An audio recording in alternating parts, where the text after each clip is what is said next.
exercise and this issues sort of page turns and things. Just give me 1 second first.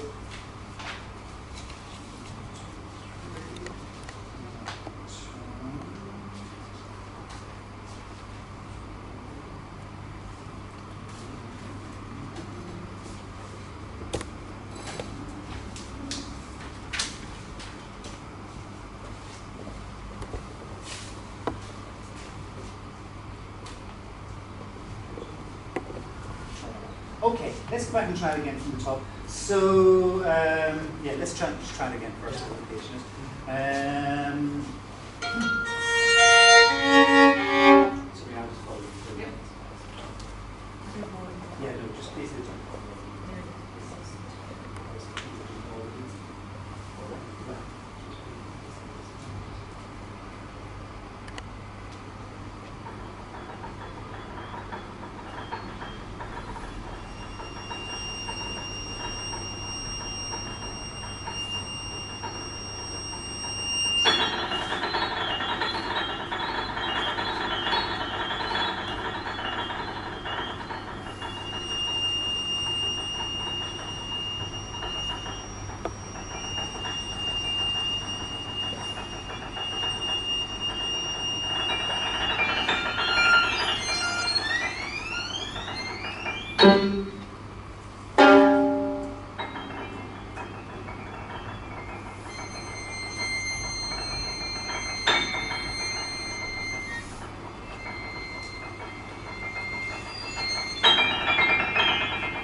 in bar, so let me just check it. So in bar 29, bar 28, so yeah, oh, this is 28. Come on, have a look.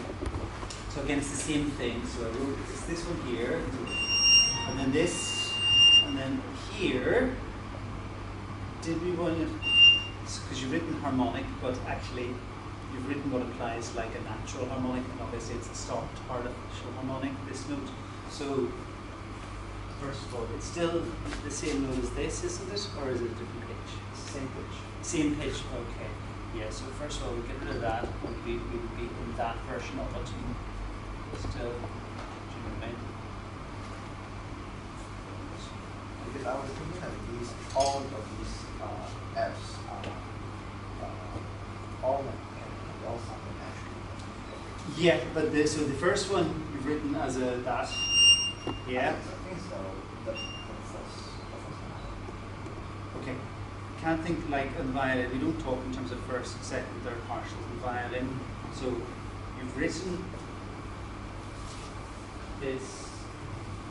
You've written it like that, but that wouldn't be at that octave. It would be an octave higher. Anyway, so that's this note. Okay. Yeah. So you go back. We'll go into it in detail in a second, but that's that, and then it goes to that, which is this. Then this is a really messed up one. This one here is an E. You have to write it like an E quarter tone sharp. Sorry.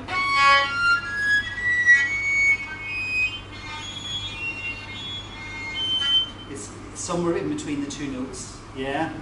If you want it as the one you've implied on the third string, yeah? And then the one on the fourth string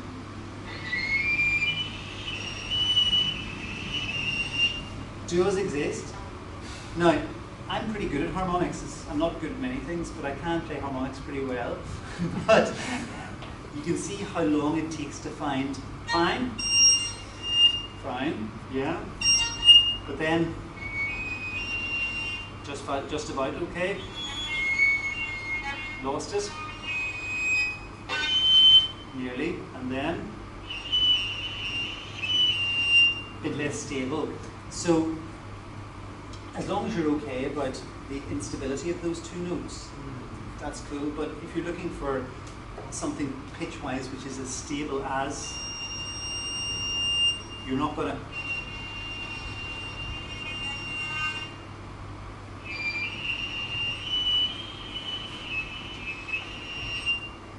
you know, it's all to do with humidity, heat, levels of physics, that amount of rosin on the bow. You know, the variables change every time you play it. It changes. Yes, So you know, so but if you're okay about that, then that's what those two particular notes, third and fourth string, were bar 26, is going to be.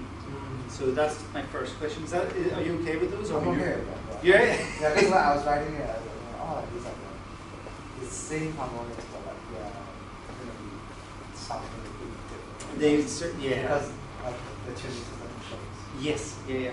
But tuning system aside, stability of note where it is on the instrument is the question. So, and that's how you would write that one as a quarter E quarter tone, you see, and then you would write it as with a fourth, you would write it with a circle above it, because it's just an actual Is harmonics. there a resource for this?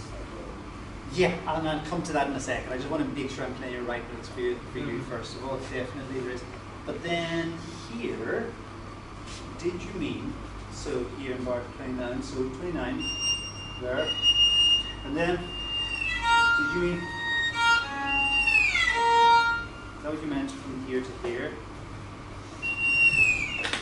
Ah, yes, yes. Yes, or sorry? Yeah. Meant? Yeah, so. And then. Yeah. Is that correct? Yeah. Because with this note, it's a bit difficult for it both to sound, because you have to play the bottom note like that as a natural harmonic, but this top one, you're meant to really have this middle note, the E, as a fully stopped in order to make a, but I'm kind of tricking the string to make it work. But that's the right pitches, is it? Yeah. And then these two here, is it just, or is it? Yeah, it should sound like a D. Can you play me a D? A D and a D what? flat. It should sound like a D and A flat. Yeah.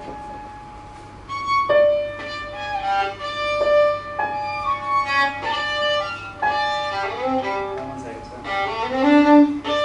Okay. And then?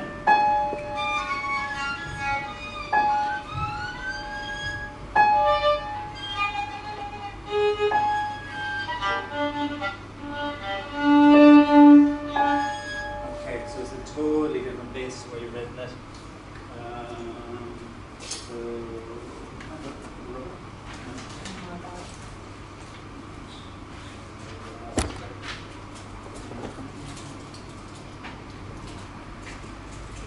Because I'm not wrong, you guys both second harmonics. Okay, so we don't know what you're talking about as violinists. And I'm talking about me and But the the Berlin. pianist, I do know. Me and the Berlin. I'm talking about me and also the Berlin Philharmonic and its Zach Perlman. I'm not talking about just like the random violinists. We don't talk. Okay, we'll come back to your piece in a sec. Okay. Harmonics, they're a nightmare. There basically should be a master's degree for composers or there should be a module in every university course, because all over the world I have this problem. Don't worry, you're not on your own. You know, I've had this problem at Curtis Institute. Yeah, the harmonics. Okay, take a step back for a second. So with your tuning system aside, I'm forgetting even about pitches. There's 3 types of harmonics to start with. So there's natural harmonics. That means you're just tricking the string to make with one finger. Never mind the first, second partials of it. So if you have a G string, that's still a G. Yeah. So we take this because this is a normal violin note to G. So if you have an octave above that, which we would write as, you could write that 2 ways, either as a G second stave up, that's just and with a little circle, and that's just like that. So, or you could have all then the other natural harmonics around it, or go the other way, the same notes, etc. We call that the harmonic series that we all know about, and they're all what we call natural harmonics. They're just using one finger, lightly touching the string, not pressing the string, to trick the string to create the natural harmonic series. Okay, that, and all of them are just written with a little circle above note. The circle implies that we don't fully put our finger onto the string. Okay, so anybody can basically learn how to play a harmonic on the violin fairly quickly, you know. You could all probably do it in 10 minutes. But no, that's natural harmonic, as I say, yeah. Then we have the other type, artificial harmonics or stopped harmonics. We call them artificial because we are creating them artificially with 2 fingers. So, or we call them stopped harmonics because we stop one finger against the string and we put the other finger lightly above it to create the harmonic. And they are starting, let's for instance take so that's a G, the next note an A, so that's a stopped A by itself. And then if we have a harmonic 4th above it, it creates an artificial harmonic. That is still an A, but how many octaves higher is that? 2. Exactly. So as I always say when I talk about harmonics, if you don't remember anything, just remember that first super important bit of information about an artificial harmonic, which are normally in 4ths because our hand shape is in 4ths. Yeah, we don't have a thumb note. We can't use our thumb in the violin, so we only have a shape of a 4th to go to really. We can play in 5ths and 3rds, but normally harmonics are in the perfect 4th. Yeah. And we only need to remember that it's a 2-octave sounding higher note for a stopped harmonic.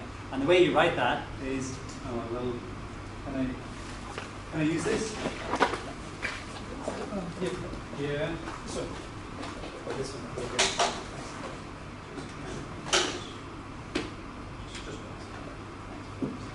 So we got. So there's the G that we talked about to start with. And you just do it like that. And if you want to be really clear, you write so 4 or so, yeah. Then the next one we've talked about is the A.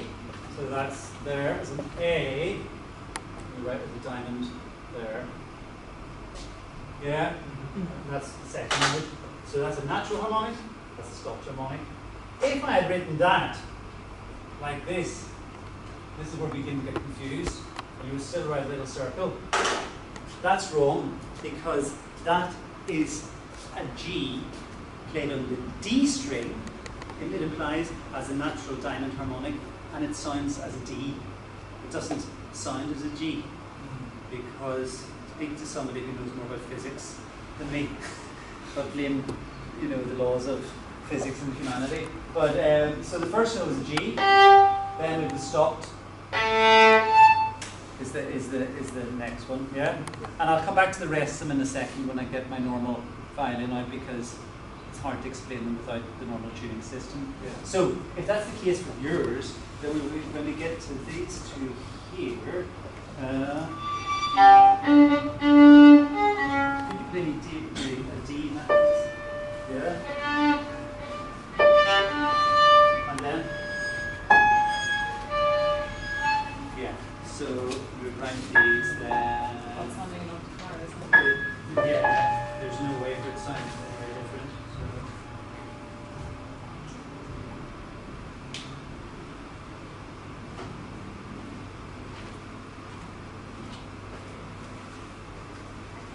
That's how you write it.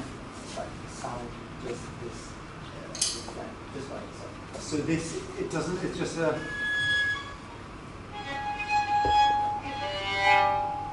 Is that the ones you meant? Yeah. Yes. Then, okay, see the diamond is the problem. Oh. Because the diamond implies a different place and an octave. You know, this particular diamond, because the diamond always should refer to where you put finger as well. Oh. You know, so then you would still write it as a diamond, but you write it here.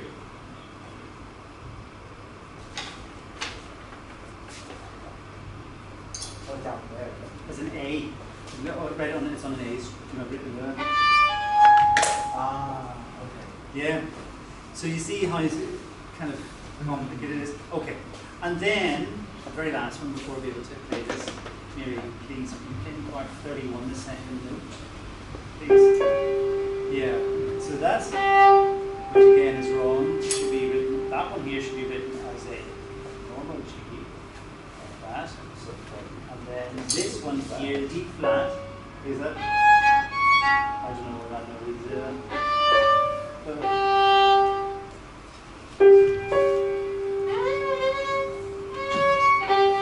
Okay. Yeah. So you don't write it, you write this as a note because these are, what are they called? What type of harmonics are these?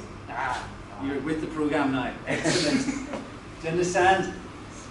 And is that because And then you write G and them. D flat tuning? Yeah, but I mean, you know, if this was Just a note. if there was a G and a D, because we don't think, we're not even looking at pitches as I told you, as a violinist, we're literally looking at left hand. So that's just That's it. brilliant. Totally different to what you've written. Do you understand? Because the notation is confusing. No, the notation is wrong. wrong. No. Sorry, I'm being quite serious with this. You need to understand this as not a violin, us not understanding this. You must always write where the left hand goes, and you must also understand where the harmonics are. So, my old teacher, Paul Zukowski, has a great, it's online now, it used to be at the back of a book he wrote.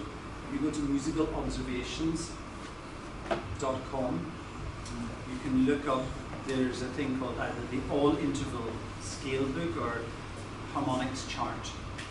But just type in Paul Zukowski, Zukofsky, and it's musicalobservations.com is his website. He said, but John Cage and people like that worked together on it.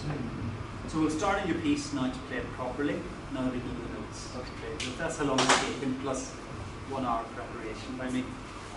Yeah? Did you want to introduce? Okay, sure. I mean, then We're you're starting. going to run Yeah, and then we're going to do your piece properly.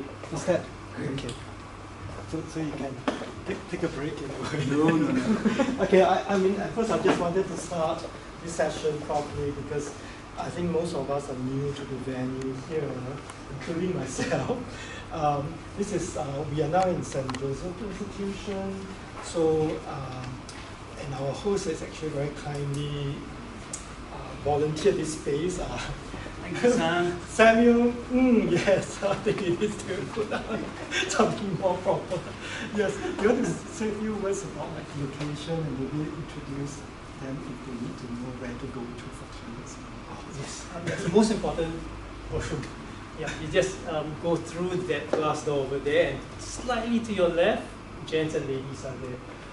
Gents might be a little Basic. rubber. They will smell like the boys who were training Basic. outside. Yeah, ladies should be pretty okay. Yeah. If you need water, there is ice mountain water at the side. So please have some. But thank you very much for coming all the way here. And yeah, I think it was quite confusing. Sorry. Yeah, because we got the change of venue and all that, right? So Samuel teaches music here in the institution. So they have just been recently relocated here into the sports center because their music center is under renovation.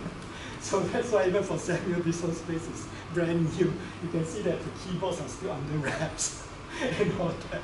So for this event, he actually very kindly got the piano tuned. Oh, thank you. We should tune in anyway. After the move, Thank you. So the timing was really, really That's why there was a few changes. On loop, Yeah, so good. And of course, I mean, the Composers Society really like to thank Samuel for volunteering himself and also offering this beautiful space for us. And yes, thank you the audience for coming, because I think that several people, I don't know, they have signed up, but they did not. A lot of them fell sick.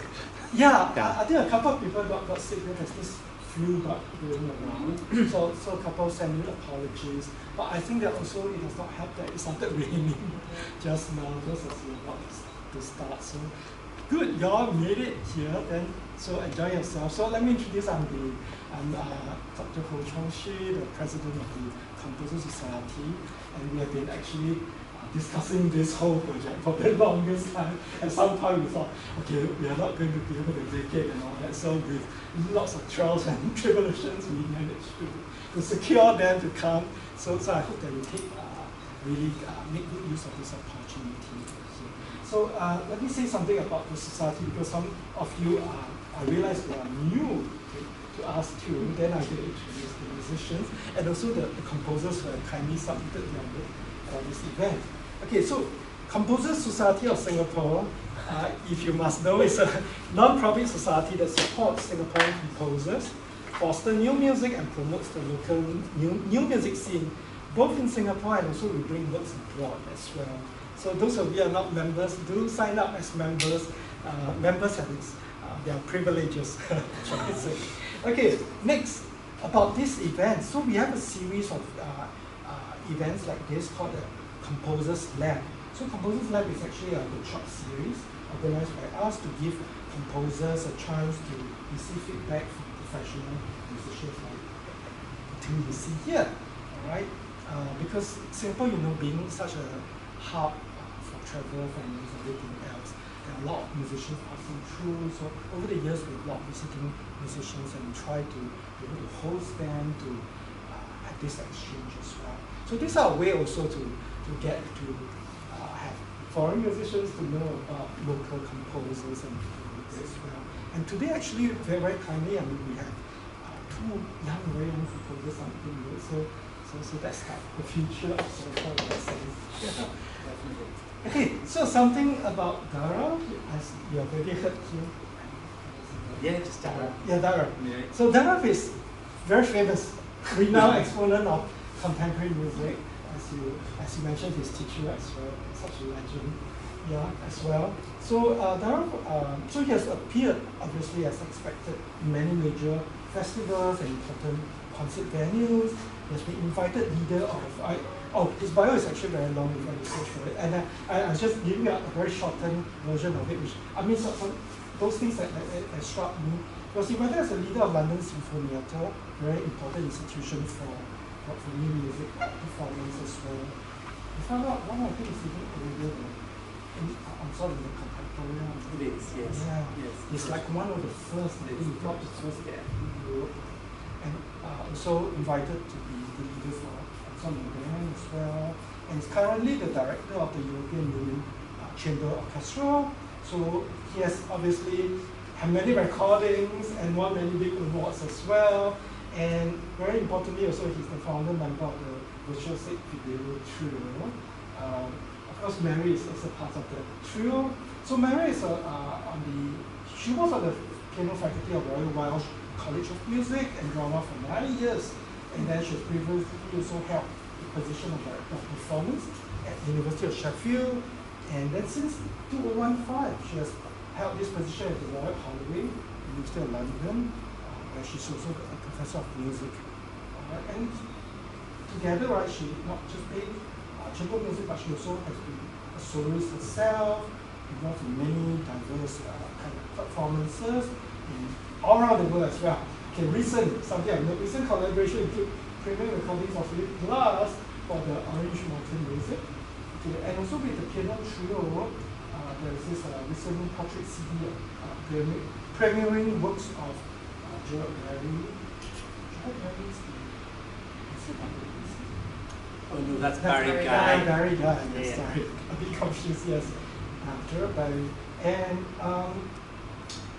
on this portrait CD of works on Mood Records, and also some chamber music by Ernest Moran on Resonance Classics, which was the Gramophone magazine's editors and critics' choice of 2022. Okay, so in addition to that, Mary is also the curator of Soundings, annual UK-Austrian Collaborative Music Festival at the Austrian Cultural Forum London since 2008, so been running for quite some time. So she has also served on the jury of Schubert in the music der Moderne, the International Chamber Music Competition in Graz, Austria. I think we've been receiving their competition call for scores as well over the years as well. So watch our website. In 2014, she also founded the Chamber Music of Valencia, an annual chamber music festival in Kotel, Ireland. All right. Okay. So I just want to introduce also our young composer so that you know who we are.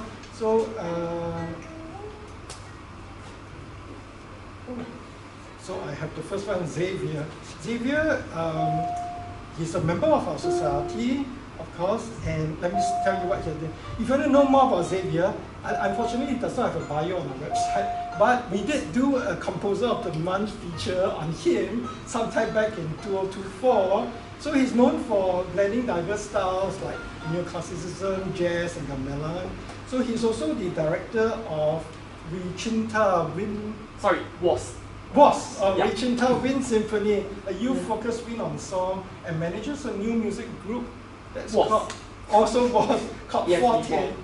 Yes, it's evolved. Yes. Yeah. So maybe he can share some of his current, most recent work with you later on. All right.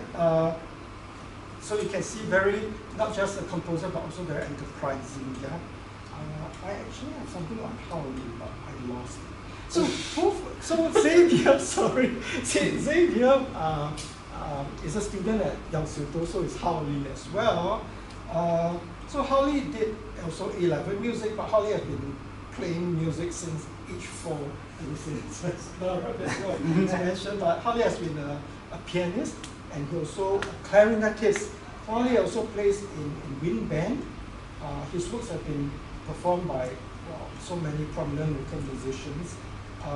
And he recently participated in the Vienna Contemporary Composers Festival, and his work has been played by Face and Irvin Arditi himself. All right. We know what's on the Face. Yeah, Face ensemble. Marcel, what's his name? We know the director, Austrian composer. Yeah. Anyway, Reinhard Fuchs. Yeah. Very well. He's a nice guy. Okay, so he continues to play in wind band as a clarinetist, and he composes. All right, so without much further ado, I'll let you. Thanks so much, Doctor. Thank you. And I want to apologize that I might need to scoot out midway through because No I need worries. to lost my No worries. Thank you. Thanks for coming in. Thanks for being here. I need to retune because the string just I think where it went.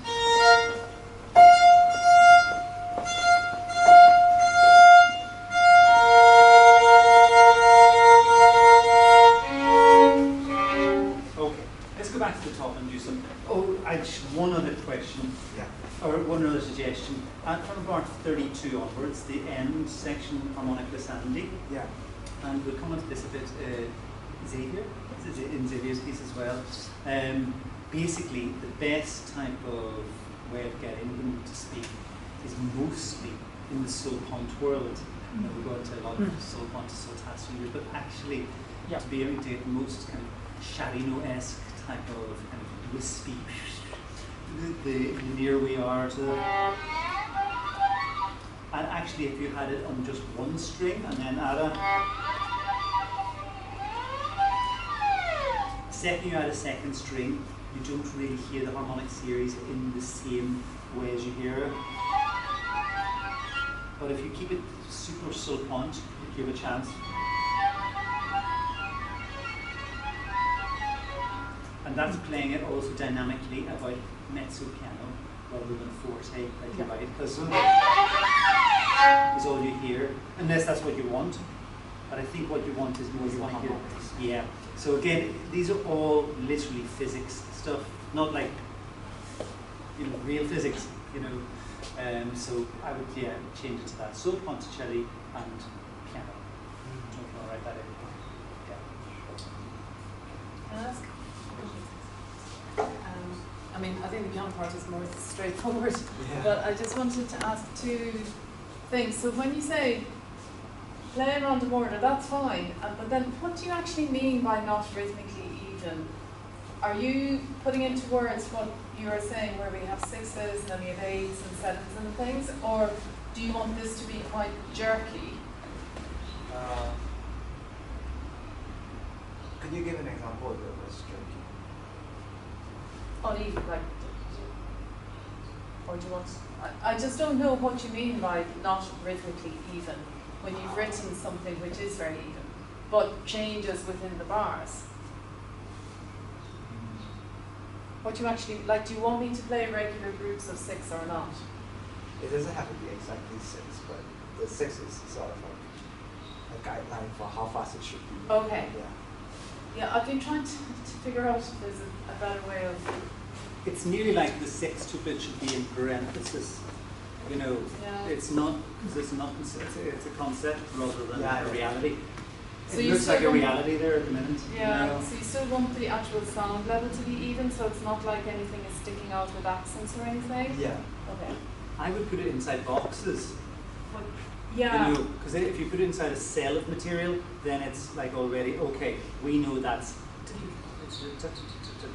But at the minute, it's restrictedly, you know.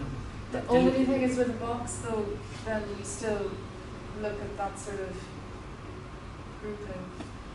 Yeah, but if you put it in the box and you say arrow, carry on, but you know, ad lib, or you know, Yes, you know, yeah. you know. Maybe ad lib is better than not rhythmically even. Oh, Yeah. definitely. Because Words it like looks, ad lib, it looks rubato. really even, and then the instruction confuses me. So that's really helpful. And then I was wondering about on the next page where you have. Sorry, just to say for them, you Yeah. say suddenly faster, you basically need Oh, yeah. more notes per cell. The tempo Yeah. doesn't change. Yeah. So you again, don't need the word suddenly faster, because it's obviously faster, and a greater number of notes within the same time frame, so it feels. Yeah, so we don't need Suddenly faster. Because that would make me want to Definitely play a applies us faster to play tempo. faster We tempo. did ask ourselves, oh, should there be a tempo marking here? So I would get rid of that. And then on the next page, I'm just not entirely sure. Do you mean just clusters? Yeah, cluster. But you should do something which is more like an upper and a lower note, like that. So do you mean the C is the lowest note and then Yeah, to do a see cluster that, note? see that. Yeah, one would generally see a top and a bottom, like, and yeah, and it's meant to be held for a minimum. Yeah. It looks to me like you're being a bit tight with the amount of stuff that you can be a bit more, you know, even if it's bigger length, you know, higher up. Yeah, it goes too. But yeah, give something that's like, you know, a top note as well, and maybe a bit of a description as to whether it's like, you know, black notes and white notes, or whether it's just white, or whether it's just black. Just a little bit more information, and that can be in your preface. Just because I could easily miss that, because that just looks like a mistake. To be honest, that looks like less of a mistake, but because that just looks like an errant line, I think, oh, what is that? So then when we get to a little bit later on, there's a D natural and a D flat, which come with the hits in the violin.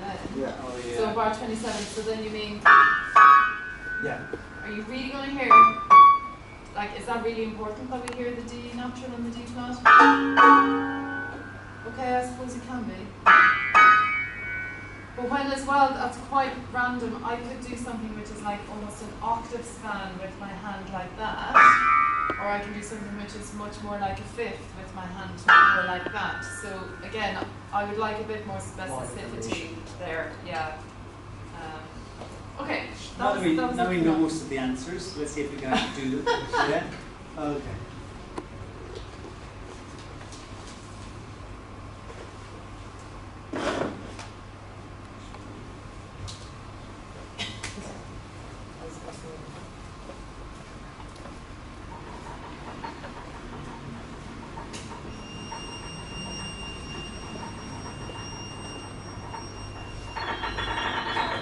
didn't do the third one. So this would erase it, say, Okay.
Thank you. So just 2 more questions for me while I remember.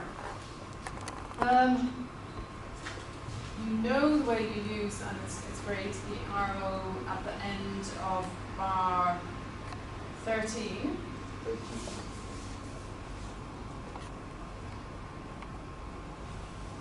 The only thing that slightly confuses me there is whether, because that implies you carry on the previous pattern. I'm presuming you don't want that cluster that happens at the end of the middle of bar 12 to carry on in bar 13? No. Okay. So again, somebody else could look at that and think like, what is it? So just keep writing it out for the sake of 1 bar, I think, or find another way of just making sure that that is isolated, you know, because honestly, if you're continuing what you've previously done, and because that was a change, then we might see those 2 beats as being what is to be repeated. It doesn't suit the music, but somebody else can look at it and do something different. And then I'm a little bit, I mean, when I play a sports, just balance-wise, when I play that sforzando in bar 31, that could be so much louder even than what I've done. I don't really do a massive crescendo in 31. I sort of save it for the sforzando, and I guarantee you, if I did a massive crescendo and I played those chords really loudly, you won't hear those lovely harmonics for dust. Like, I mean, Darragh might as well just be miming, you know. So I would have a little think about that. And then I don't really know how slow I'm supposed to get. I mean, I'm kind of like doing hardly anything by the end. So I don't know, you say begin slowing down the figurations, and hopefully what you heard is kind of what you were thinking. Yeah. But maybe it'd be worth having a few indicators along the way of like how many kind of notes you expect to hear in a bar, so that we're not doing the wrong thing. You know, we might be doing instinctively something which is lovely and you like it, but your concept might be quite different. Yeah? Yeah, I mean, about that just at the end, you know, from 32, you write, you know, quite specifically where in the bar rhythmically.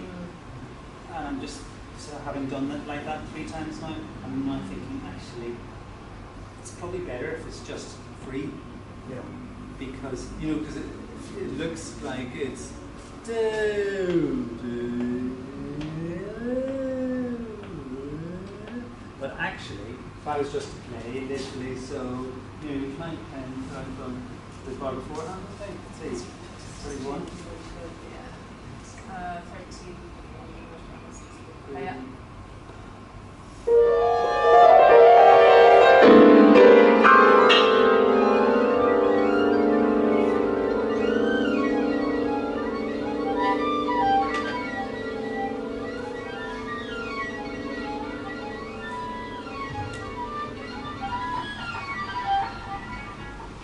Hear how different it sounds? Yeah. Because I'm not trying to play it rhythmically anymore, architecturally. I'm trying to get sonically the sonority, and at different, again, going back to levels of humidity and this amount of rosin and amount of sweat in your fingers. Yeah. You know, you can hear some stages.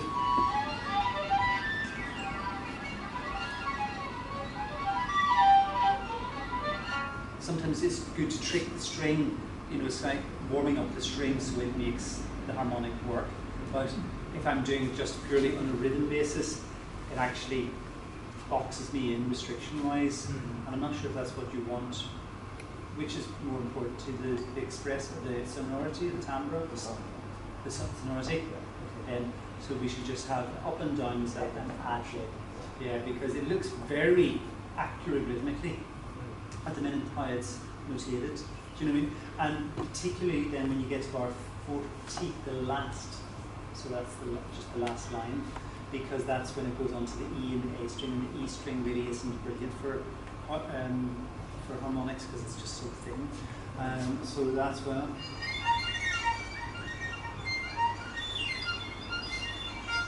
And then you get a whole different world to what I was doing. Should we just hear, do you want to hear that? Sure. At the end, yeah. So we should same place just play it. Okay. This is me playing Yeah. more what you've written. Yeah.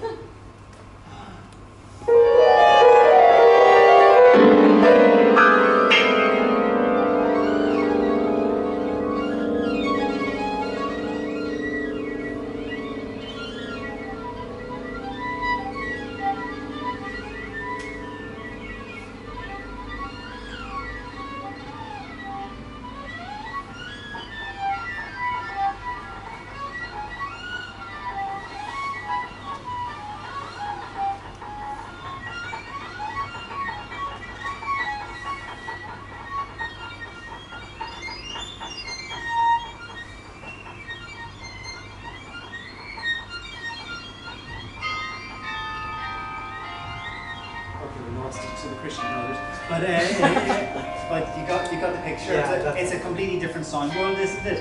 Because you're giving the left hand the freedom to be a ballerina on the fingerboard, which is what you're not doing in that notation. Yeah, yeah. Does that all give you something to think about? Yeah, definitely. Another thing at the very end, I'm not necessarily playing. It's occurred to me as well throughout. My hands, with your instruction, not rhythmically, it doesn't have to be rhythmically exact. I'm not necessarily playing hands together, and it's producing something more, you know, glacier-like, I suppose, practically. And definitely at the end, I'm not thinking hands together as it's sort of breaking up. Is that what you're looking for? Yeah, that's okay. that's That, you know, might be worth putting in as well. Like, so that might help. It's just occurred to me at the beginning, saying hands do not need to play perfectly together. Yeah.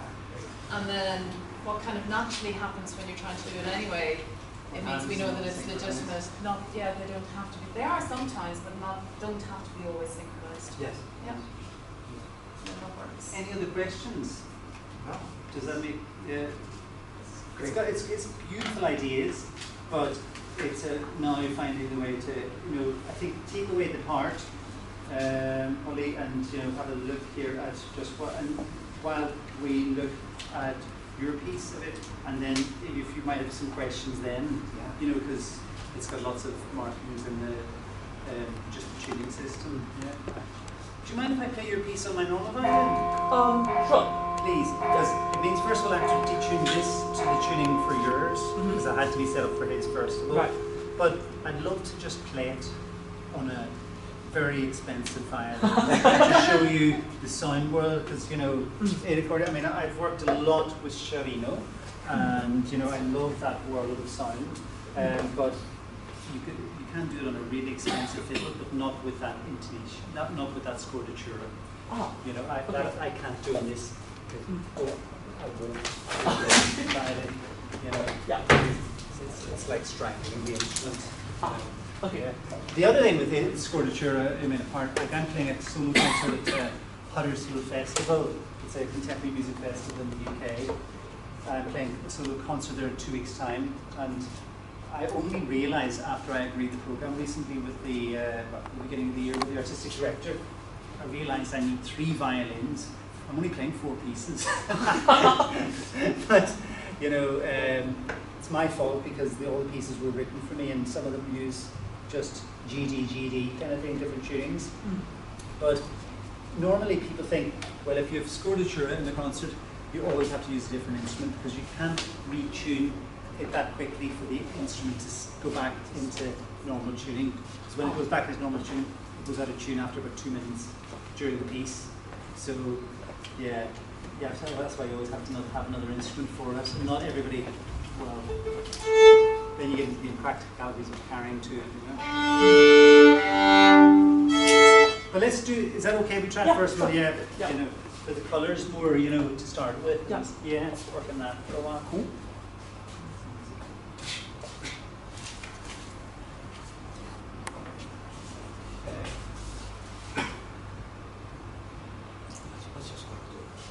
It's just FC, so GD is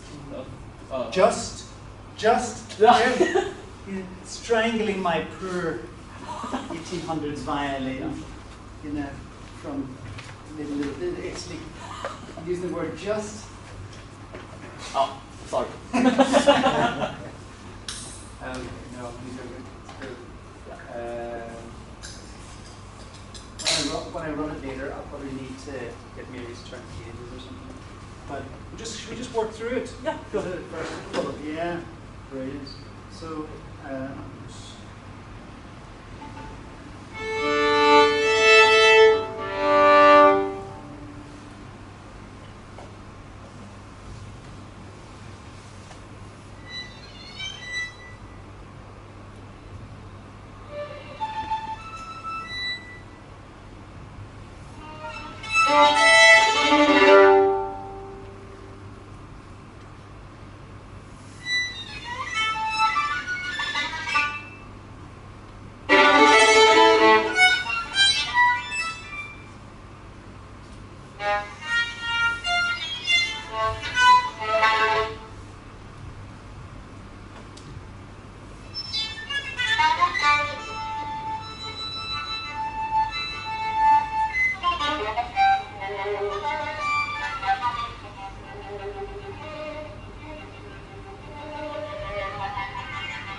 Something like that. Something like that, yeah. So, you can't quite hear it as well because of the thing in here. So, a couple of quick questions before we get started. Yeah. At the end, is this correct on the last page, the fingering noises? Is this just what you want to do with the left hand? Yes. Yeah? Yeah. Yeah, because you hardly, I mean, yeah, so I would mark all of that. I would put the PPP and the P in parenthesis in bracket because actually, strictly speaking, gesture-wise, I'm probably thinking mezzo forte or forte, or, you know, because we need to project it even though it's, you know, very, very soft. Yeah. It's a bit like when somebody writes on a harmonic piano, you're actually usually playing, when you've written 3 Ps, I was actually playing, which is more like, that's quite loud, but you know, so it's kind of to do with what the actual result is, but to get there, we need to be, again, like being told with left hand, we need to be told what level of gesture. So if we play like that, if I do that, because I'm doing the 3 Ps that you've written. And I would start with something like tap. I mean, if I'm doing roughly the right thing, I mean, I would even go straight. So I would maybe put a sforzando there on that one. Sorry, sorry. And I would do these, say something like, right, tap, left hand, you know, I've written there LH for left hand fingers, and only write something like tap against the string and to here you did want the overpressure still? Yes. Okay. And then again here, it's back to the left hand, isn't it? Yeah. Yeah. From there to there. Yeah. Is that even that is left hand? Or is See what I so you good?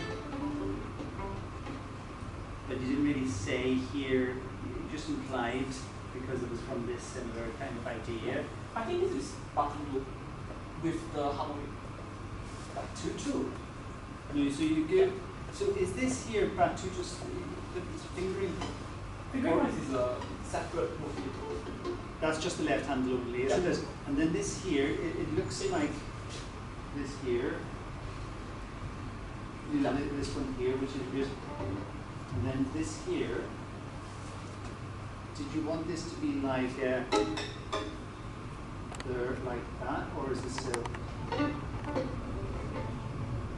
that. And then this here, did you want to be arco? This is still like the fingering noise. Oh, Yeah. okay. So we need to find a slightly better Like way a- of. So looking there, I would like then. Yeah. So okay. So the first thing I would suggest is this is here. This is Suzukopa. This. So it's not like the same as this. This is Suzukopa. Collector. So yeah, this here is just okay. Yeah. Then we have to reignite it each time. Ah. Yeah. Remember, we're very stupid, so we need to be told what to do. Yeah. Yeah. I think what would be better? A ricochet. Yeah. Then. Yeah. Then you have. Because then you've got more of the shape that you do. Rather than, you know what I mean? So if you write it on the page, right? Take that over it. Yeah. So that's that. And then down here, so this is just left hand, and then this is Fidelio here. Yeah. Yeah, again, it must be written each time. You've always got to remind it there. And then this here is left. So we'll make this for Nalagete, and then this is Fidelio Batuto Normale, if such a thing exists. My world of dogs. So then we have and then this here is just left hand, or is it? Colennoma. This so then this will be. Or is that what? Yes. What do you want? should we go separate? Then. This. So then I think we can introduce some slurs to imply the jeté, which gives, because a lot of this stuff is trying to get the bow to do what it wants to do naturally with string crossing, Right. and sometimes with the natural bounce that comes in with, you know that piece, yeah, you know, that's the reason it sounds good is not Mendelssohn. I mean, he's pretty good, but it's because, you know, physics of it works well. So we want to add something here.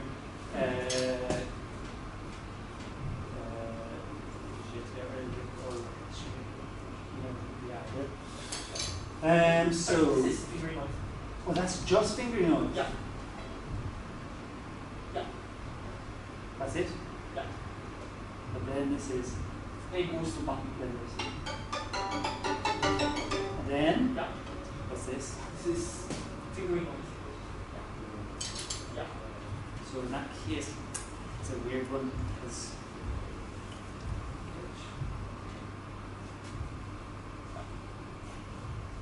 Let me have a look at this then. So, out of context, but slowly, just each thing.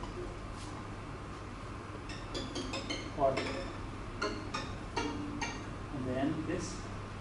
Also button.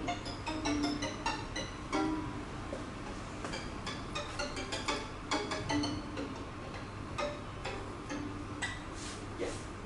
Let's do it a few more times. So we definitely need to write all of these in as you go along, because I'm doing that just from memory rather than from, it needs to be, So what dynamic are we also starting? We're still PP from there. Yeah, worth reiterating, even if it's our centric.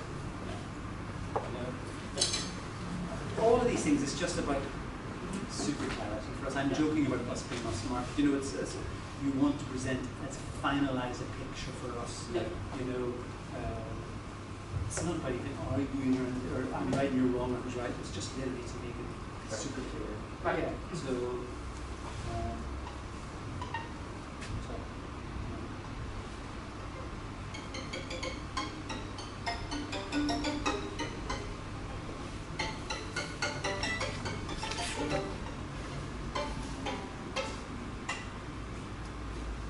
Then, this is the only time you have a B flat. Yeah. Is there a reason for that? Just I'm not musically. Is Oh, is it this is Iwata is actually a B natural. Yeah. Yeah. Let's do that. Okay. Great. Okay. And then at the end, after we have.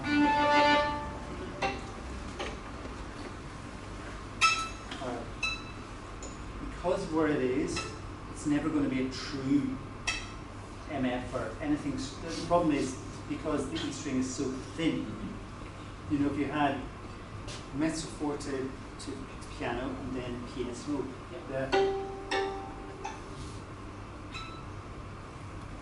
cheekily works well. Yeah. But Yeah. also not good for 20,000 you know, but doable. But so it's worth thinking about just in terms of that. Okay, working backwards. So I'll look at that in a second. That should be okay. Yeah. Then, so let's just talk about transitioning in page. I was worried the other day when I made this bigger, you know, the part. Right. Miri had printed it all for me, thankfully, and with all that. And then I got somebody to enlarge it and cut it all off. And then I thought, oh my God, where's pages 1 to 4? I've lost page because it starts at page 5. I thought I'd lost. Oh. But the music only starts at page 5. Yeah. Okay. So I was wondering here, where you say noise of pressure, Yeah. where, I mean, in Germany, I always joke in Germany, there's 14 different ways of, I don't think like this, but they think, you know, the difference between and you know, they all like to think, you know, I prefer to make a nice sound, but if we are talking overpressure, so we've come from beginning of the line, but if we, first of all, I would suggest you need to use a mute sign in the left hand. So we have something like here, LH, because even if it's only just lightly stopping it immediately. And are we going for, or are we going for The second one. okay, so I think we can find a better way, a bit like at the end of your piece where it was over very rhythmically written out for the harmonics is. This is very rhythmically written out, but actually it's more important that it's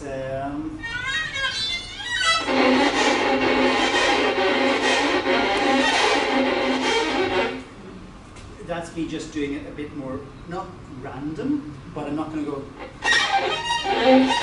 because you also write it very, you know, Yeah. so I would just go for, and always start from the bottom note, because if you start from the bottom string, you catch more of, because it's a thicker string, the G and D, so you can, rather than starting, it's kind of going against nature, yes, you know, so.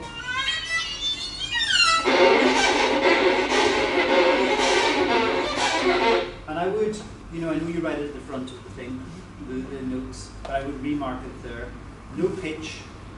Crunch is a good word, or overpressure, or just, yeah, distort. Distorted is also a good word for this, you know. So, and so you just turn these into, you have that one as well, or stars. Stars will work well. And then, here, where we have the, is that what you wanted? You didn't want, no, so in that case, I would do something really weird. I would actually give it to muted lines to make it obvious that it is super separate, different bows, but also we have, because even though it's pitchless, you hear there is going to be a little bit of a something. That is impossible to get away from that unless we let it go. Is that what you want to know? You want to, I mean, there's going to be some, you hear there's something in there of a pitch, you know. And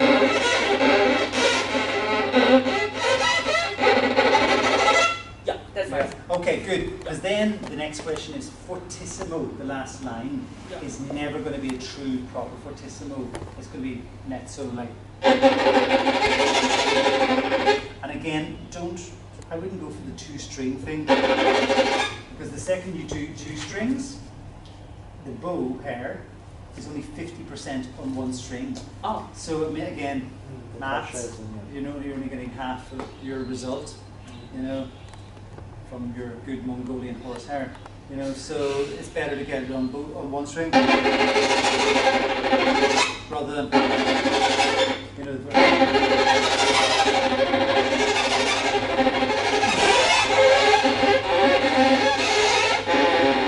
It's much easier to get a consistent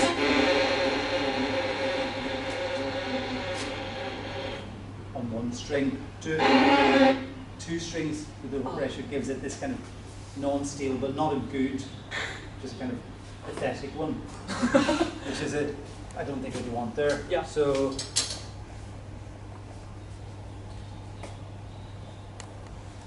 String per line, yeah, and then we have, this is all fine, my basic question about the beginning section is, if we go for a more just molto sopranto plus normale, rather than and lose the soltasto, you'll get much more of the spectral kind of sounds, like even here at the beginning. So you know, the beginning. And I would bring all that, I wouldn't play it, you know, the way I played it was so small, but now I'm playing it more like inside, like not for dull ears only. Right. You know, you can actually hear, you know, the first time, that's too small, isn't it? You know, yeah, so, or even better. So what you could do is do a little sorry.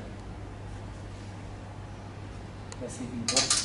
Oh, and just a little circle over the last note, like that, and then the note rings, but it's not a big deal. It's just a kind of An afterthought.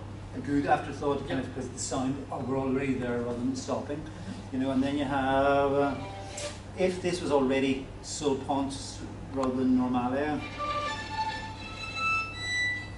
And that doesn't need to be soltato to have the soltato flatando sound. Oh, You okay. see, enough you know, that gives plenty of the kind of lightness. So it's more about, in some ways, we can do it because this is we've been painting with this for a very long time. But then here, I just think if it was more, because when it's here, it's so, the string is so loose. You don't catch any of the, because I'm not doing any of that, I'm just doing that with that, but the string's so much tighter. See, I can do that. Ah, okay. Because you know, because of its distance from the bridge. It's a funny one, again, kind of a misconception with it. And then if the next line, if we did stay mainly, you know, start sul pont, normale to sul pont, like there's normale, that's already, you wouldn't think by looking there that that's near the bridge, but actually already sounds really, you know, so I would just leave it as inverted commas normale by something. And again, I would bring the whole dynamic structure up +1 to. Sorry, I didn't mean to. Do you know what I mean? So, do you know the Sciarrino Capricci? Yes. Yeah. So you know he writes very much the dynamic that we're playing at, rather than The sounding what- dynamic. Yeah, you know, the opening of the fourth caprice. I can play it for you in a minute. You know where he goes.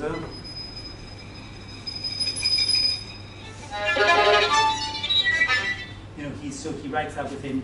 That's what your right arm and left arm, or meaning your right arm is able to should be doing volume-wise, but actually the resulting sound is this.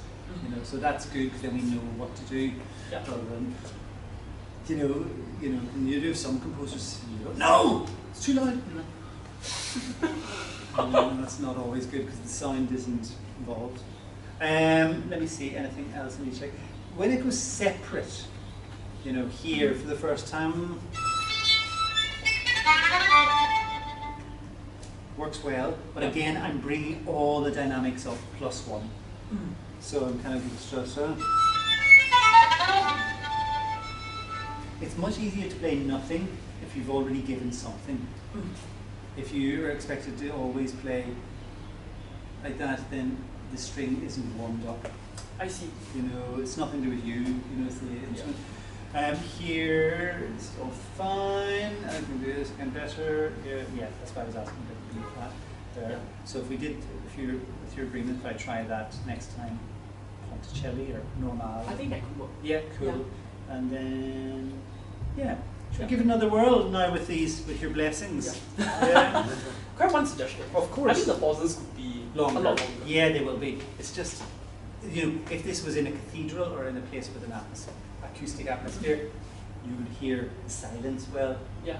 All we hear is that. And Yeah. our good friends, the roadworks or the traffic outside, but I will definitely make the pauses longer. Yeah. No problem.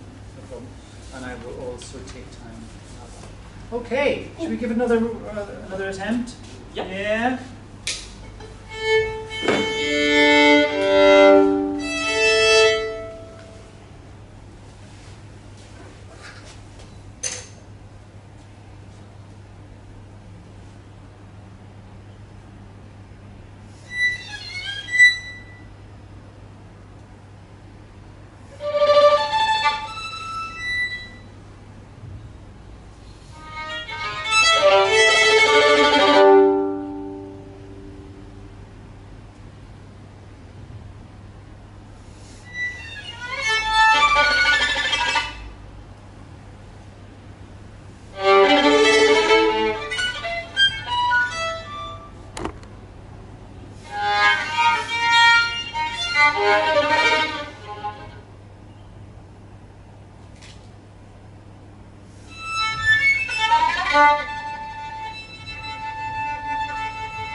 once you fix one or two things, it'll be one I didn't do is a left hand because it's not written in yet. Yeah.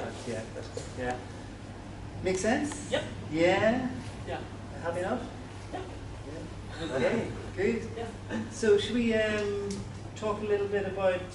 Oh yeah. Sorry. There was what do you think about the old, boring, traditional? See ya. See you soon. Take care. Thanks a lot. What do you think about the old, boring, traditional, super expensive violin? Sounds pretty good with these normal notes. Yeah. Let's have a hands up. Who wants? No.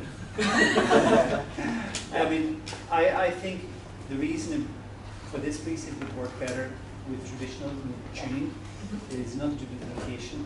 It's because the violin, physics-wise, is tuned. Everything's nice and tight across all the fits. Right. The bridge is at the right tautness and the tension that then the spectralness of the overtones that you catch. Because I'm not just playing, I'm catching a lot of this here, kind of nearly circular going attitude, but within a very, it's as if I'm playing Monteverdi. I'm playing like super full-tando, but I can only play it like that with my vocal because this is the right tension, i.e. with the right. That's my suggestion why it works well with traditional notation. Then you just got to encourage the violinist to go more for those timbral, extremes of color. Yeah. Sorry. I have a question. Like, what if especially Sutos, ESTs, right? What if we achieve a more like flautando effect? Yeah. So if we take the kind of pianissimo out of it for a second, and the metaphor, and even take partly also the crotchet beat, makes it a little bit not restrictive, but if I was just to kind of play.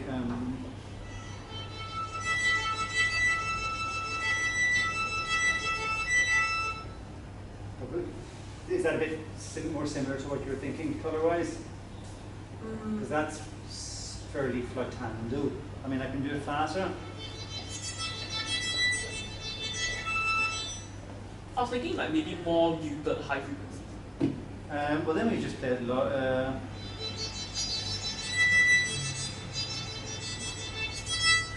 I mean, yeah, that's to my ear here. Maybe I can hear very clearly the.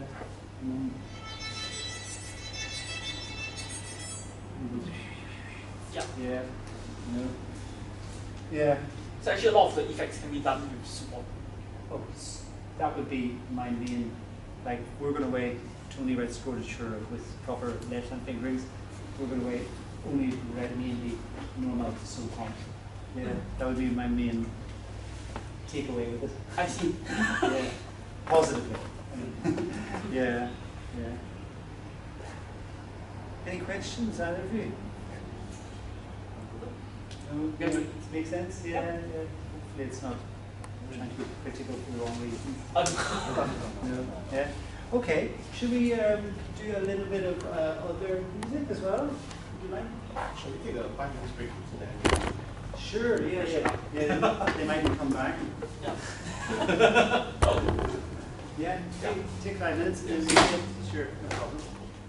So we brought lots of different music. I don't know. I mean, we have some Irish music we're playing on this tour. We can play a little bit of that and talk a bit about it if you'd like to hear some of it. But then we have some older stuff like that we're playing in Kuala Lumpur next week, like Cage and Crumb. I don't know if you'd like to hear a little bit of that as well. No, haven't said hello. Hi, are you a composer as well? Are you a composer as well? No. Should we start with the Irish stuff? Yeah, some of the Irish composers. Yeah. I would play a wee bit of Midday. Yeah.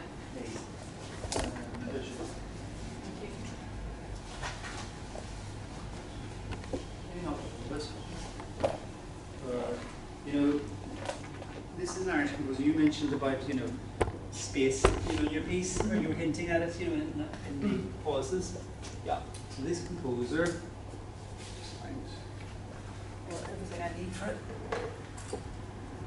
He's probably Ireland's one of 3 most successful composers internationally. Yeah.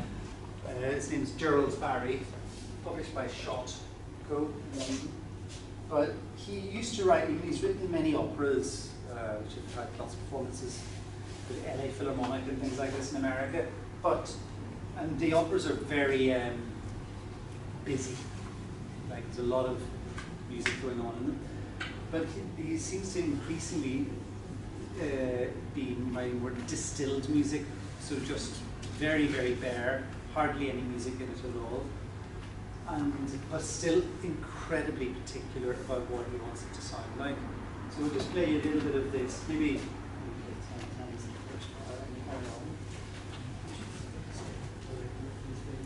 this is where we normally stand. Is that not the right place? Like, but the audience is usually here. So is it good, or do you want me to? Would you can like? shift your chairs if you want. Okay. Do you want to get more of Miri in the video? No. No, it's for them. Oh, shift your chair. Oh, I see. Shift your chair too. Yeah. Why don't you all sit along here? Yeah. One lovely row.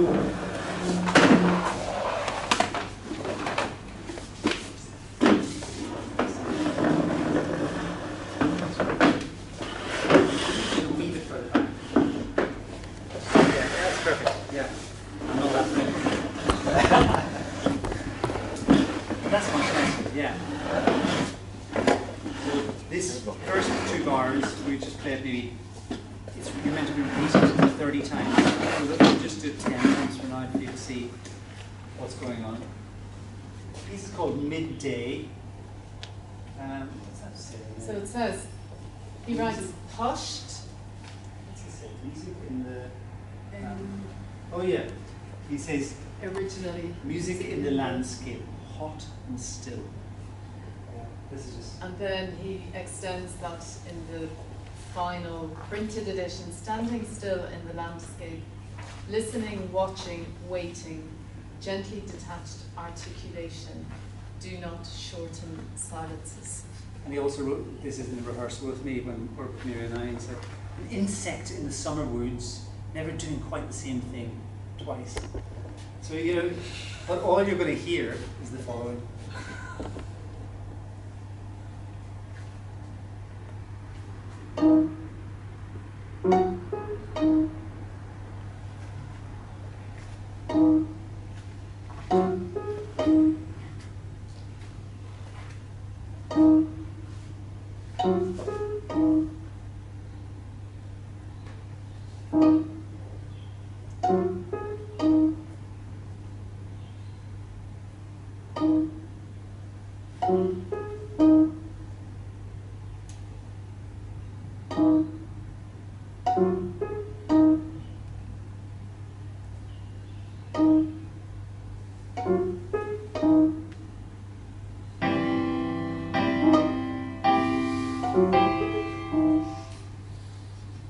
Dear SJI, the school day is ending soon. We will be locking up levels 5 and level 6 in 10 minutes time. Please pack up and leave quickly. Please be informed that all doors to the stairways will be locked and the lifts will be disabled as well. We will be locking up levels 5 and level 6 in 10 minutes time. Please pack up and leave quickly. Please be informed that all doors to the stairways will be locked and the lifts will be disabled as well.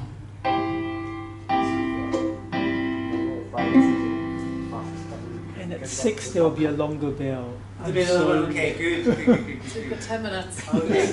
Yeah. So you got the impression of what, you know, of the stillness of what's going on in the beginning of that. And that happens, we play that 2 bars 30 times. So, Kuala Lumpur, yeah, here we go. And then, bar 4, then this, then there's a 6/4 then there's a bar of rest. nothing, So it's and then, basically 10 beats of nothing. And then, ready?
He says that's a very special frog.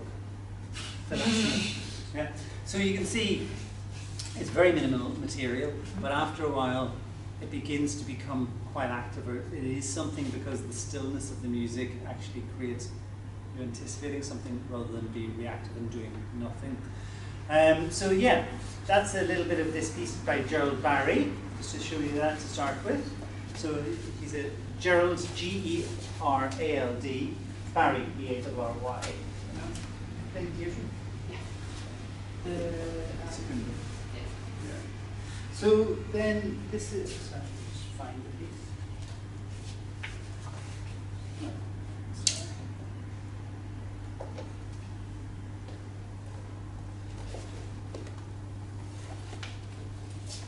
So this is a little piece by a lovely composer. She comes from Northern Ireland, called, her name is Deirdre Mackay, and it's a very interesting piece because there was maybe 90 years ago, a organist, composer, conductor who came from Northern Ireland called Hamilton Harty, H-A-R-T-Y. And he became famous as being the principal conductor of the Halle Orchestra in Manchester in a time when it was like up there as one of the big symphonic orchestral societies in the world. And it commissioned lots of people, really important in British music at that time. Deirdre was asked for a specific piece because she studied in Belfast, where Harty, nearly where he was from. They were all asked to base a piece some way around Hamilton Harty.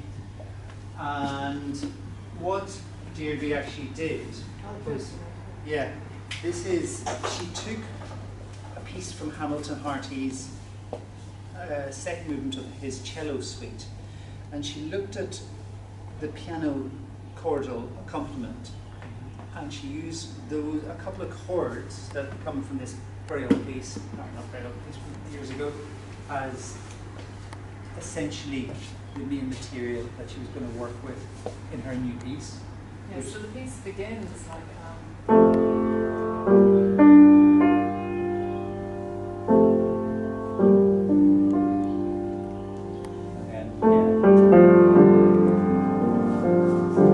the two chords in the piano part are these. So, and I asked her recently, because we've been playing this for many years, what was it? And she just, I just started, I kept playing them over and over because I found them absolutely beautiful, these two chords. And then she shows a composer who's also a violinist in terms of knowledge transfer of that instrument. She plays a lot with harmonics, the violin partner for that. So should we just play it through for you? You can hear a bit of it. Beautiful little movement.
So, you know, not suggesting go away and find a piece and just take, but in a sense, it's a nice idea to embed your piece on top of something historically already, you know, and create something new out of it. So that's Deirdre. We'll play a little bit of Raymond. Maybe, should we do the third movement, Mary? Sure. Yeah. So this is a piece which was written for us about, gosh, I think this is one of the first pieces I ever commissioned, maybe 25, 30 years ago. It's by another 1998. Well, here we are. So it's another Irish composer. His name is Raymond Deane, D-E-A-N-E. And he's one of our more senior composers in the country, both in age and also in temperament. He's a great guy, somebody we know very well, and we're about to record a whole album, complete violin and piano music. He wrote a piece called Parthenia Violata for us, and this is the third movement, the toccata, and it's quite bristle, quite in your face. Should we just play through it so you can hear a bit of it? Will that go on for a while? Yeah. Was that the Angelus? It's the last. It's the last bell for the day. Okay, it's not the Angelus.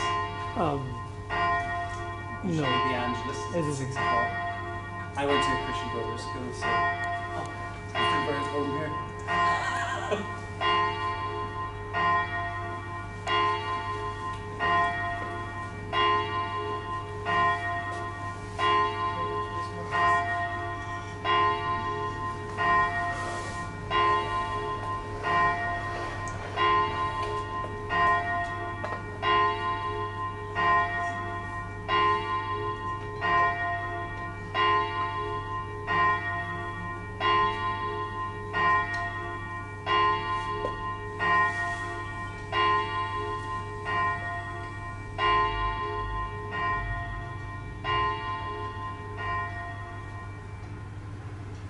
Good at kind of decays. That is the Angelus. It must be.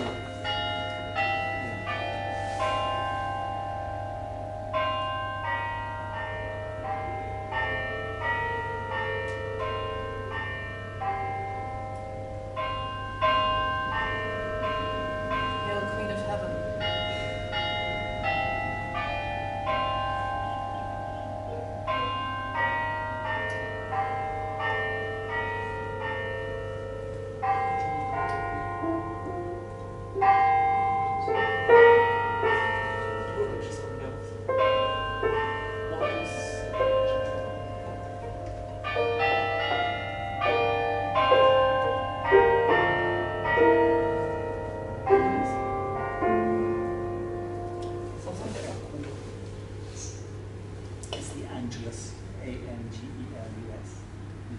And an Angelus is a prayer that you say at 6 o'clock every day, but that hymn was Hail, Queen of Heaven. Here we go.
that's you know, people aren't often these days writing toccatas, you know, but that's still somebody thinking about writing in that style.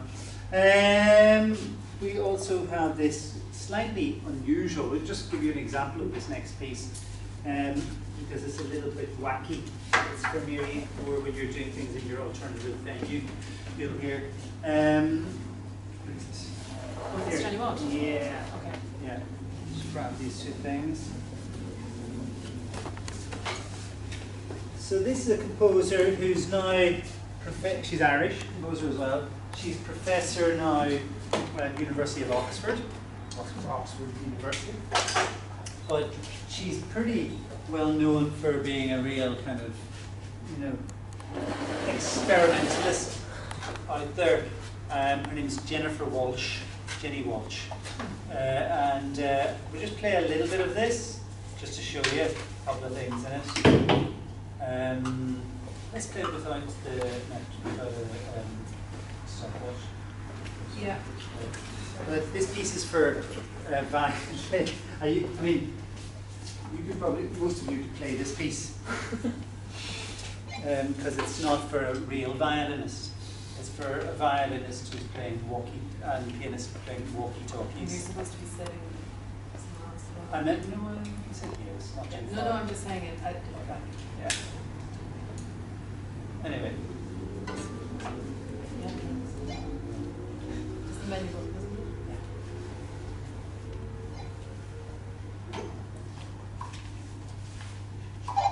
and it's also amplified.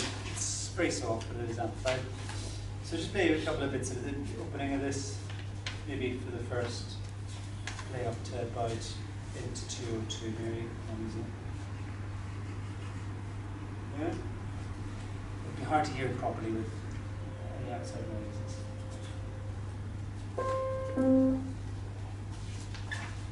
So up to what did you say? 202. Come on, please. Go further.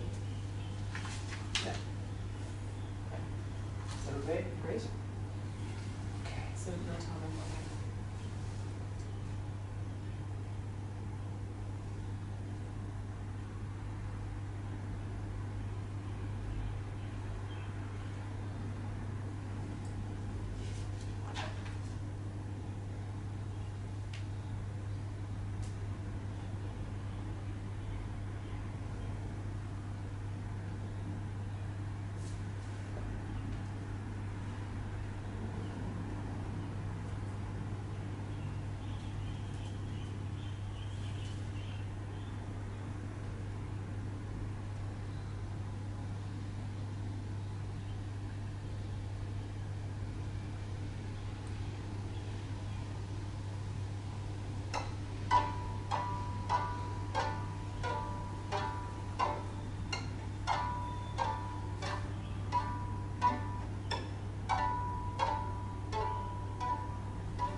Etc.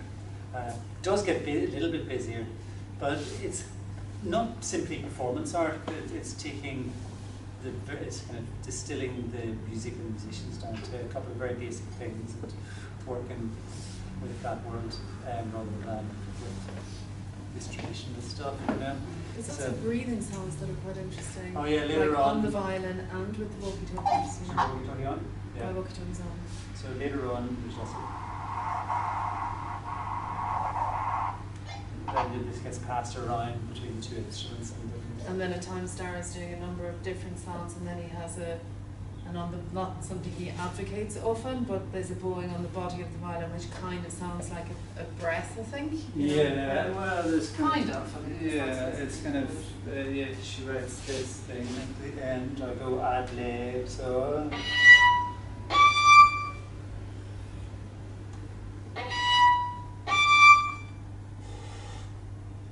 And the next one is. So she incorporates that, yeah, yeah. And then the whole thing with the ego is that you are supposed to hear sometimes when the pedal goes down, it's just not working here.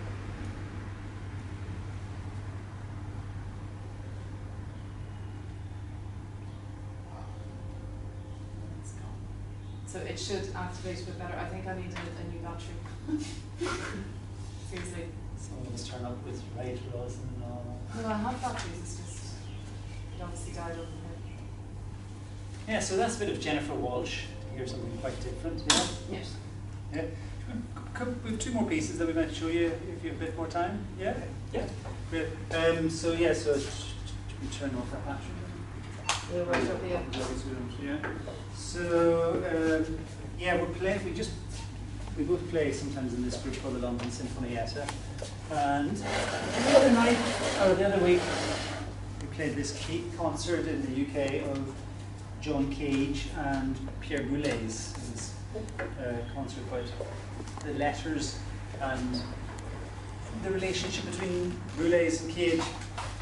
So this is a piece by John Cage from, I think this is 1950. It's really early. Is it the first movement? Yeah. Yeah. Yeah.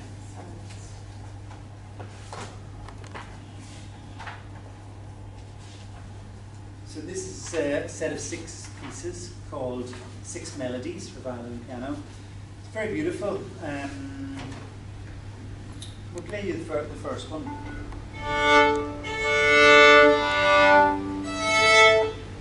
Very minimal piece of pitches.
They're all kind of nearly haiku-esque, you know, in terms of the what they're about, content-wise.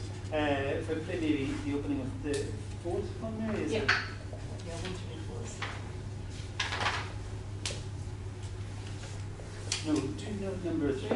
Yes, that's the one, that's right. Sure. Yeah. Yeah.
Very beautiful, aren't they? You know? Hypnotic. Yeah. Yeah. You know, they're kind of going nowhere, but they kind of bring you in. You know? So that's like 75 years ago, that piece, you know? And yet it's still very fresh now, you know? So, should we finish off with the second program? Yeah. Yeah. So this is, do you want us to wait for you? That's okay. Okay. It's just that this we'll finish off, unless, is that okay? Can I make an observation and I'd like to hear your thoughts? Yeah. The two cage pieces has a very strong sort of folk feel, almost Irish. Irish, oh, it's funny because like sometimes we go, when we play them in Europe, people say, oh, they've got such an Asian quality to them. You know, so I'm glad music transcends both sides of the world, you know.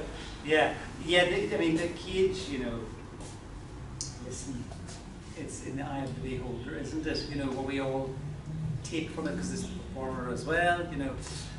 But yeah, for us, they're very special, unique kind of pieces because they're super sincere. But he's not trying to be. They're actually really hard to play. You know, they're really hard because it's the interplay is constantly. You know, like It's like one instrument. the hard, exactly, and he's kind of broken the heart amongst the band, and every note he indicates which string he wants it on. Right. None of it is like you just deciding. This was a nightmare. I suppose there's so many fifths as well. You're hearing real drone-like. Yeah, folk. Yeah. Interesting. No. Does he, have expression markings that Just reduce? Just little hairpins and piano. Yeah. No descriptors. No. No, absolutely nothing. No. Just dynamics, articulation, a little bit of una corda. As Darragh said, it's really clearly indicated for him what string to play on. Some, staccato marking, lots of articulations and long slurs for long phrases and things like. Yeah. Has he ever talked about his the ideas behind this, his motivation? I have no idea. I mean, this is early before he started becoming really properly experimental. You know, like this would be after a composer who studied with Schoenberg. You know, that's what he was. You know, in 1950 he was a young guy in New York. You know, post Schoenberg, and kind of he was doing a lot of. Do you know the famous piece he wrote solo piano, 1946, in the landscape. This is just after that kind of period.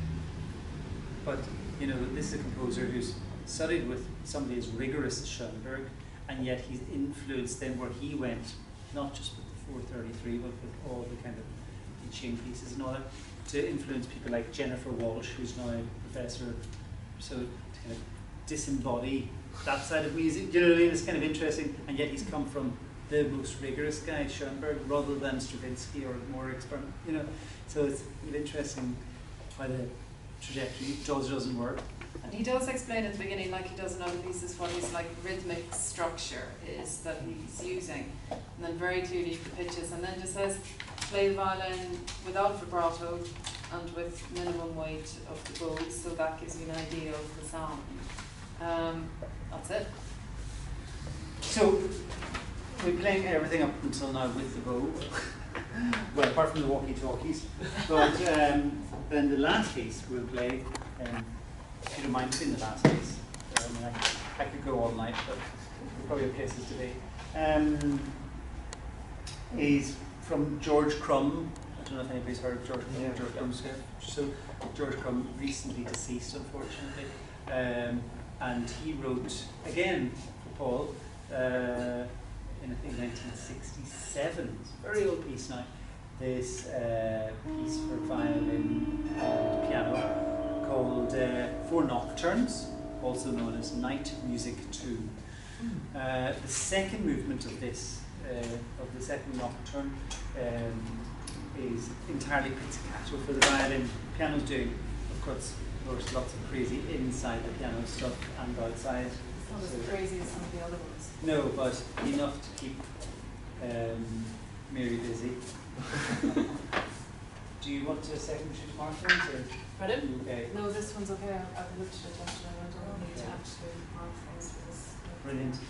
He's got some lovely descriptive words. You were saying about, in the cage, descriptive things, not so much, but, George Crumb writes here, notturno tu, scorvole, vivace possibile. So, scorvole, flowing, and it's really beautiful. Just even a word like that, it gives you an idea of what he's looking for shape-wise. He does things like he marks at the beginning of the violin, he marks it under a slur, but of course it's pizzicato, so you can't obviously play legato, so he's looking for a gesture, a shape, but he's very implicit for that shape of that slur. He has lots of glissandi in the violin part. He has, if anybody ever plays or learns the Prokofiev first violin concerto, there's a bit in that who he does that. So Crumb does his own strumming version in this piece, part graduation across. He uses snap pizzas, like Bartok pizzas. And then there's a funky bit coming up, but I won't let it away until you hear it, which is cool. So this is, George Crumb, if you're ready. Yep. Yeah.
So there's lots of stuff going on there in the kind of, it looks like that.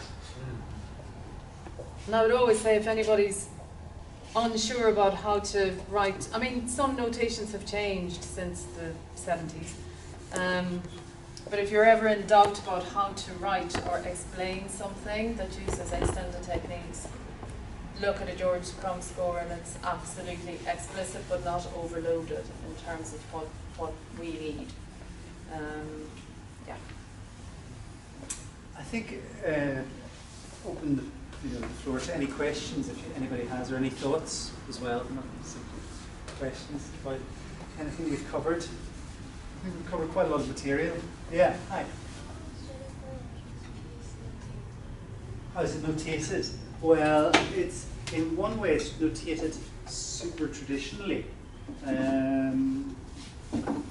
but it's Jenny Walsh, so it's nothing as traditional. So she gives about 20 pages of notes to start with, you know, or explaining how to play all the different things in it. And then she does it with a stopwatch. So we normally play it with a stopwatch, you know. And then, so the violin part, you remember at the beginning I was playing with the, so what she does is she writes, so that's the clef she makes, which is called a tune. She's called a fingerboard clef. And she's showing where she wants you to move up. She wants to start near the end of the violin and work up towards the neck. But the first note, she wants the left hand to be muted. So, you know, and then the second note, you open the left hand, but also you tap as you read, you move up, but you reach your hand up, but you're also holding the side of the walkie-talkie to keep it in at the same time. And then you stop. And she's calling it Colenio walkie-talkie. Like that. Yeah. So kind of super exact, and yet it sounds just like I'm just mucking around, you know.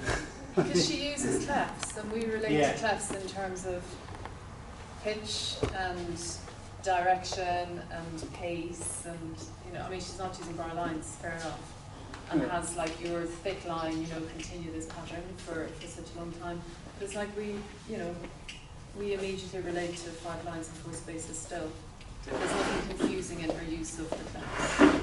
And then, you know, like somebody like, there's this German composer called Lachenmann. Yeah. You know, Lachenmann uses lots of clefs, you know, that he, you know, that only he can read. Most of us are like, you know, we have to, every time I do a Lachenmann piece, it's like learning the new language again, you know. But, you know, he uses a lot, he uses what he calls a bridge clef a lot, you know, on which side of the bridge he wants to play. So yeah, so it's kind of new ways of being traditional. It's probably a good way of putting it. Not carrying on a tradition, but being traditional in a new way. You know. Any other questions? Yes. What do you think makes like Irish music different from the rest? Do you mean Irish contemporary music or Irish?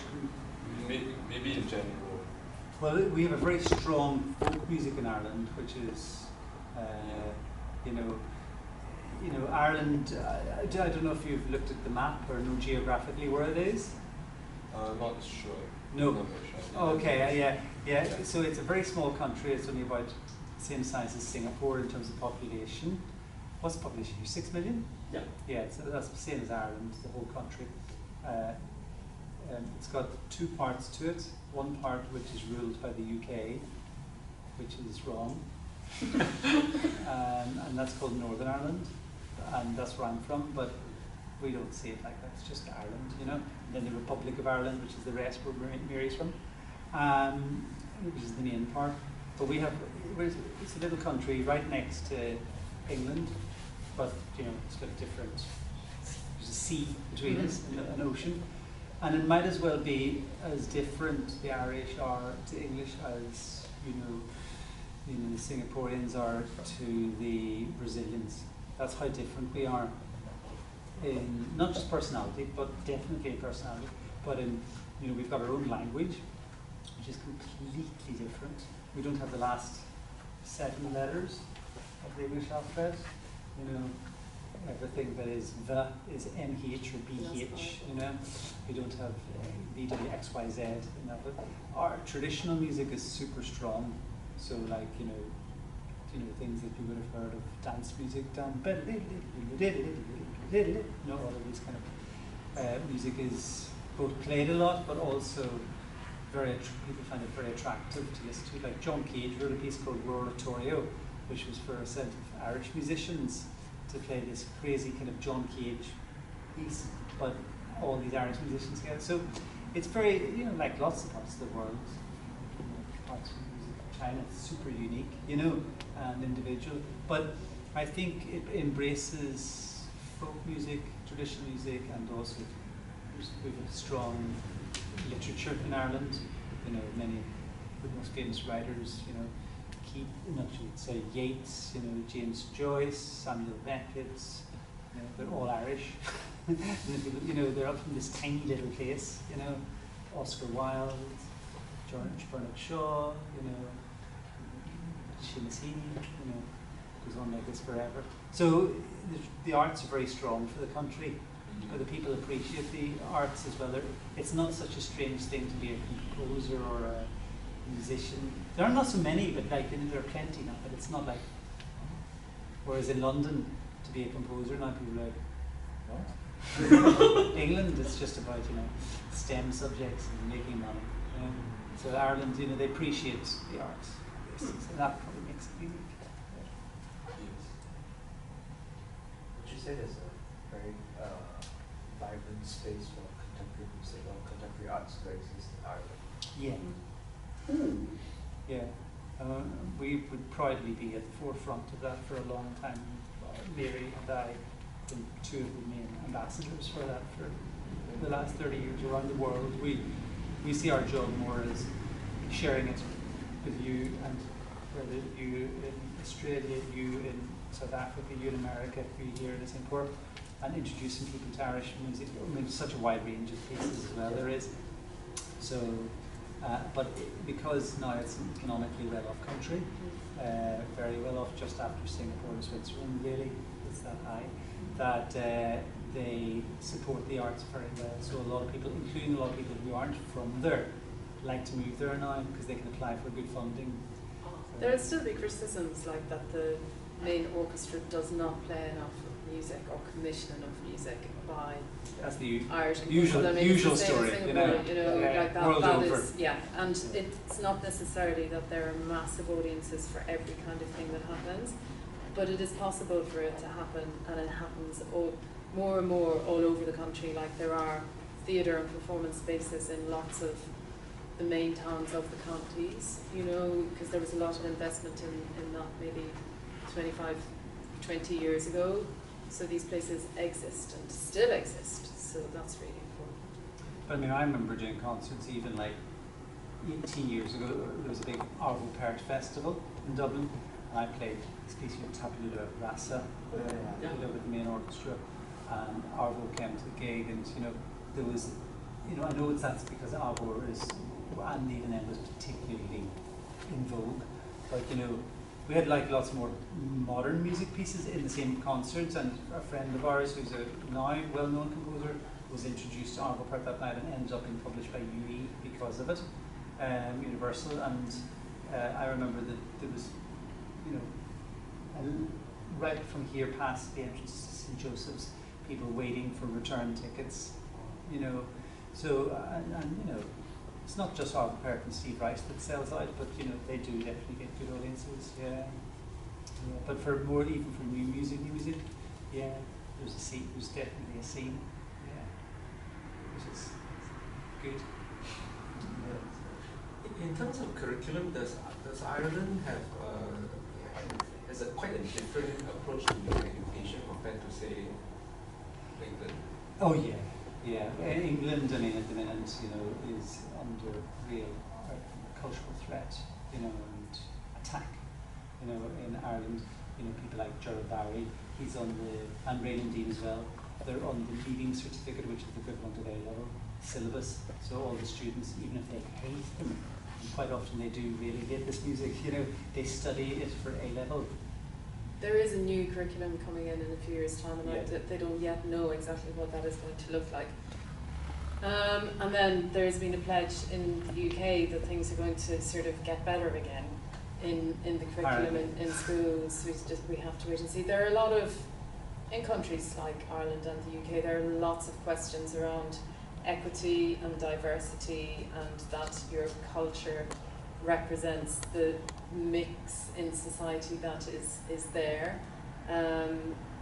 So all of these, you know, questions are now being asked in things like the music curriculum that maybe weren't when the curriculum first came into shape, however many years ago it has been with the set of works that it is. But I have to say that the Leaving Cert curriculum from when I did it to now, students study like, I think, I can't absolutely swear, but maybe 7 works from like serious Baroque work, classical symphony and concerto, and you know, a major romantic work might be Siegfried Idyll or something like that, you know, in real detail, and a contemporary work by an Irish composer, you know, and that is quite different to the A level syllabus, which we've been through with our son, so we sort of see what that is like. It's quite selective, so you can choose not to cover a lot of music history and theory, but then what you are expected to cover is in real depth, and you're trying to figure out, well, how do you get a student to that point if it is this selective, and is it, you know, teaching by rote in a lot of ways, but if you know this and you know these answers, you'll be able to get them right, and not necessarily developing these listening skills, I think. But yeah, I think it's because, you know, so many people play the traditional music. Yeah. You know, so they don't learn it by reading, they learn it by ear. So that's a really strong tradition. And because all of the old songs, there's a type of song called Shanos, which means it's a very slower, like spoken tale or story, but it's sung. You know, maybe 15 verses, like it would take 20 minutes to sing a song sometimes. You know, and it's and